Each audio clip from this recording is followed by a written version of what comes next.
अस्सलामुअलैकुम ने फैमिली। आज हम आपको लेके जा रहे हैं जिलानी पार्क, जिसे रेस कोर्स पार्क भी कहते हैं। रेस कोर्स पार्क या जिलानी पार्क जो है वो jail road opposite services hospital Lahore में मौजूद है। लें जी, पार्किंग आ गई है। आज हम इस तरफ की पार्किंग में गाड़ी पार्क कर रहे हैं। वीडियो अच्छी लगे तो हमारा चैनल सब्सक्राइब करना बिल्कुल नहीं भूलिएगा। इसकी एक और पार्किंग है, वो दूसरी साइड पे है, उसका भी आपको बताऊंगी।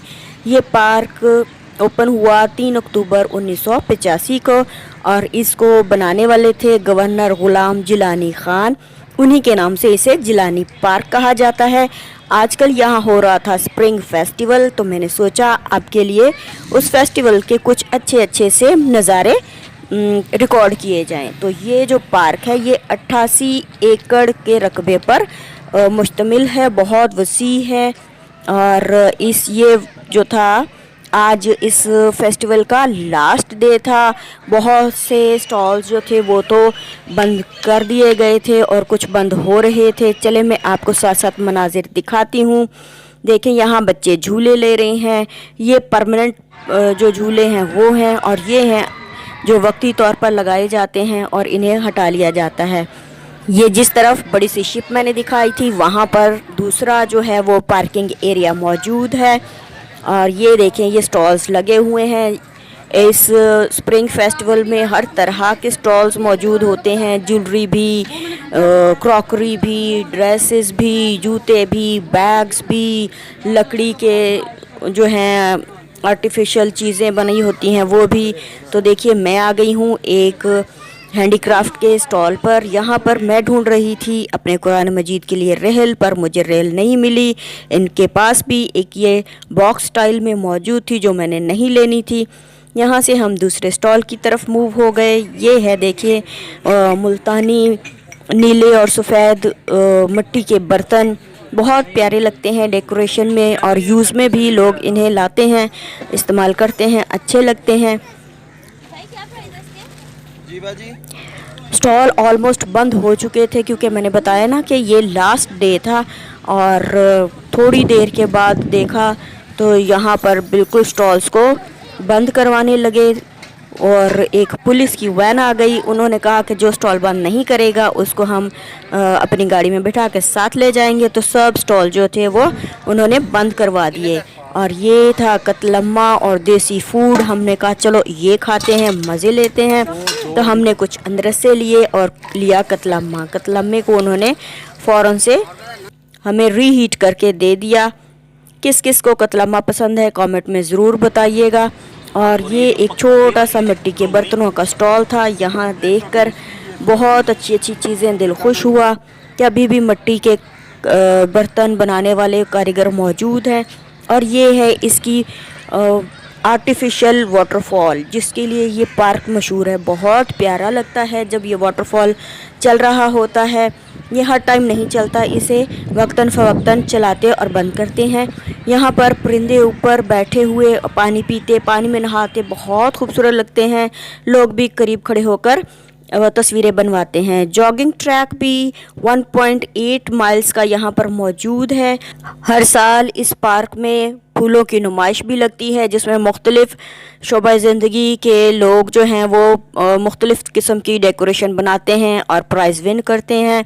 ये पार्क सुबह 5 बजे से रात 9 बजे तक खुलता है। दिन में ज़्यादातर लोग शाम में आते हैं। सुबह और शाम में ज़्यादा जॉगिंग वाले आते हैं। यहाँ पर परिंदे, दरख्त, फूल, झूले सब कुछ मौजूद है जो किसी भी पार्क में जाने वाले के लिए अट्रैक्शन का बाइस होता है। यहाँ पर एक खूबसूरत सी झील भी मौजूद है जहाँ पर लोग बोटिंग करते हैं। पोलो ग्राउंड भी है। पोलो ग्राउंड में हर साल हॉर्स रेस होती है और साथ ही साथ एक क्रिकेट ग्राउंड भी है। चलें बाहर की तरफ चलते हैं। ये देखें, खूबसूरत सी डेकोरेशन उतार के रखी हुई है। ये यहाँ ऊपर गेट पर लगी हुई थी। अब मैंने बताया ना कि लास्ट डे था, सब कुछ बस समेट रहे थे। हमने कहा चलो घर चलते हैं। अब हम बाहर की तरफ जा रहे हैं और बाहर से आपको दिखाते हैं कि इसकी आउटडोर कैसा दिखाई दे रहा था, फ्रंट लुक इसकी कैसी थी। ये देखें, बहुत प्यारा सा सजाया हुआ था। अब हम दोबारा पार्किंग एरिया की तरफ आ गए। यहाँ अल्लामा इकबाल का ये बहुत अच्छा सा कॉल लिखा हुआ था। यहाँ पर मुझे नज़र आ गए बर्ड्स, और बर्ड्स आपको पता है कि मेरी है कमज़ोरी, जहाँ मैं देखती हूँ परिंदे वहाँ उन्हें देखने के लिए खड़ी हो जाती हूँ।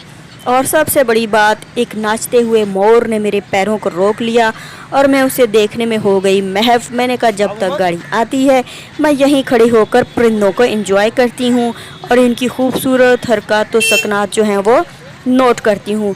मगर मोर भी लगता है शर्मा गया, एक पाँव उठाया और उसके बाद उसने डांस ही नहीं किया। मैं काफ़ी देर इसके पास खड़ी रही कि अब नाचे, पर मोर ने नाच के ना दिया।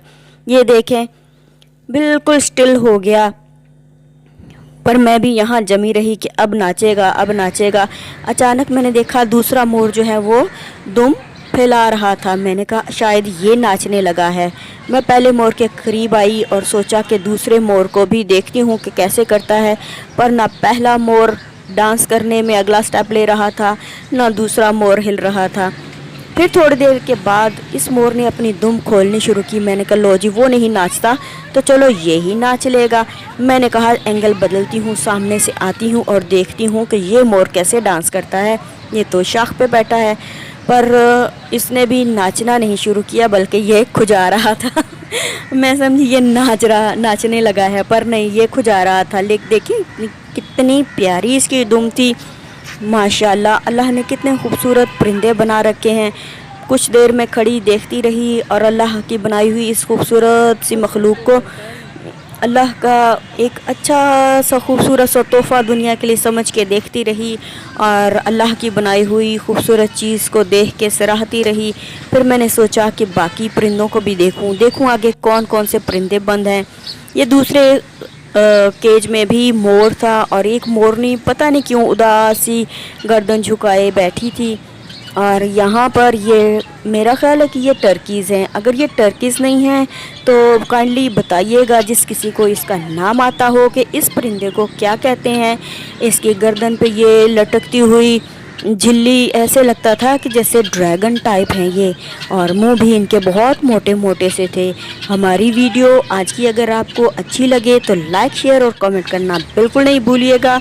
और ये देखें, हमारे यहाँ पर तो इन्हें चकोरियाँ कहते हैं, पर मैंने पढ़ा है कि ये भी जो है टर्की की ही नस्ल में से हैं, पर लो क्वालिटी की नस्ल है। इन्होंने तो अंडे भी दे रखे थे। अपनों का ख्याल रखिएगा। Thank you for watching, take care, अल्लाह हाफ़िज़।